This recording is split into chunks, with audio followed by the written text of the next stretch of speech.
સુરત શહેરના વરાછા વિસ્તારમાં સરકારી કોલેજની માંગ સાથે એનએસયુઆઈ દ્વારા કાપોદ્રા સ્થિત રોડ પર ભીખ માંગી વિરોધ નોંધાવવામાં આવ્યો હતો। સુરત શહેરના વરાછા વિસ્તારમાં છેલ્લા ઘણા સમયથી સરકારી કોલેજની માંગ કરવામાં આવી રહી છે, છતાં પણ હજુ સુધી માંગ સ્વીકારવામાં આવી નથી। ત્યારે હવે એનએસયુઆઈ પણ મેદાને આવ્યું છે।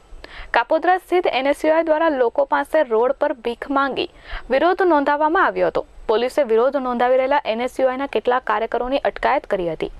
વરાછામાં સરકારી કોલેજ વર્ષોથી વરાછાવાસીઓની માંગણી છે, ત્યારે સરકારે કોરોનાના નામે વરાછામાં સરકારી કોલેજ માટે પૈસા નથી એવું જે બાનું આપ્યું છે, એના માટે અમે આજે એનએસયુઆઈ અને કોંગ્રેસ વિરોધ પ્રદર્શન કરીને વરાછાવાસીઓ પાસે દાન માંગવાનું નક્કી કર્યું છે।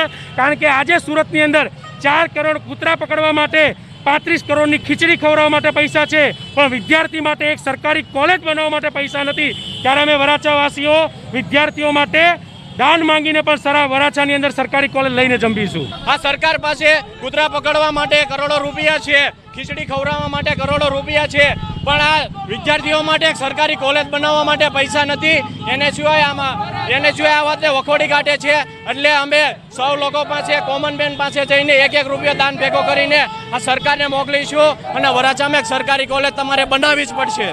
Shobhana Gelani, S24 news, Surat.